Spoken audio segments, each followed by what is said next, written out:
সবাইকে আসসালামু আলাইকুম। দেখতে যেমন সুন্দর, খেতেও তেমনই মজাদার এই হৃদয়হরণ পিঠার রেসিপি নিয়ে আজকে চলে আসলাম। চলেন দেখে নেওয়া যাক। আমি এক মেজারমেন্ট কাপের 2 কাপ দুধ নিয়ে নিয়েছি। এর মধ্যে দিয়ে দিলাম এলাচি আর একটু লবণ। আপনাদের কাছে যদি এলাচ গুঁড়া থেকে থাকে আপনারা সেটা ব্যবহার করবেন। এর মধ্যে দিয়ে দিলাম মেজারমেন্ট কাপেরই 2 কাপ ময়দা, মানে যেটুকু দুধ নিয়েছি ঠিক সেটুকুই ময়দা দিব। কিছুক্ষণ আঁচে ঢেকে রাখার পরে আমি দুধের সাথে ময়দাটা মিশিয়ে নেব। এই পর্যায়ে গরম থাকা অবস্থাতেই দিয়ে দিব ডিম। ডিমের ভিডিওটা আমার করা হয়নি, এত গরম আমি হাত দিয়ে মথে নিতে পারবো না, সেই জন্য আমি একটু মগের সাহায্য নিলাম। তারপরে দিয়ে দিলাম ঘি।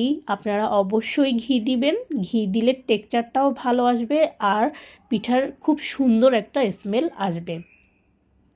আর সাথে সাথেই পিঠা বানিয়ে নেওয়া যাবে, এটাকে রেখে দেওয়ার কোনো প্রয়োজন নেই। আমি রুটি ভালো বেলতে পারি না, যেটুকুই পারি সেটা দিয়ে একটা গোল রুটি বেলে নিলাম। এক পাশটা একটু কেটে নিয়ে সোজা করে নিয়েছি আর কি। সেটা দিয়ে দেখেন কুচির মতো ভাঁজ করে নিব প্রথমে। তারপরে এটা একটু সিল করে দিব যেন খুলে না যায়। এরপরে আমরা দিয়ে নিব একটা হার্ট শেপ। ভিডিওতে যেভাবে দেখতে পাচ্ছেন এভাবেই আপনারা হার্ট শেপ করে নেবেন আর পানি দিয়ে অবশ্যই সিল করে নেবেন, নয়তো ভাজার সময় পিঠাটা খুলে আসতে পারে। এই যে হয়ে গেল আমার একটা পিঠা। আমি সবগুলো পিঠা করে নিয়েছি। 2 কাপ আটায় আমার প্রায় 10টার মতো পিঠা হয়েছে। 1 কাপ চিনি আর 1 কাপ পানি দিয়ে আমি শিরা তৈরি করে নিব। একটা বলক ওঠা পর্যন্তই অপেক্ষা করব, এর বেশি প্রয়োজন নেই। সুন্দর স্মেলের জন্য একটু একটা দারচিনি আর একটা এলাচ ব্যবহার করেছি।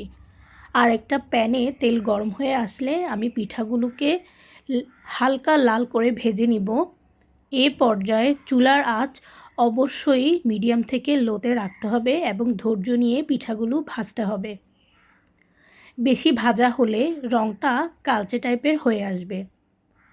কুসুম গরম শিরার মধ্যে এই গরম পিঠাগুলো দিয়ে দিব, তাহলে পিঠাগুলো খুব সুন্দর করে মিষ্টিটা সোক করে নিতে পারবে।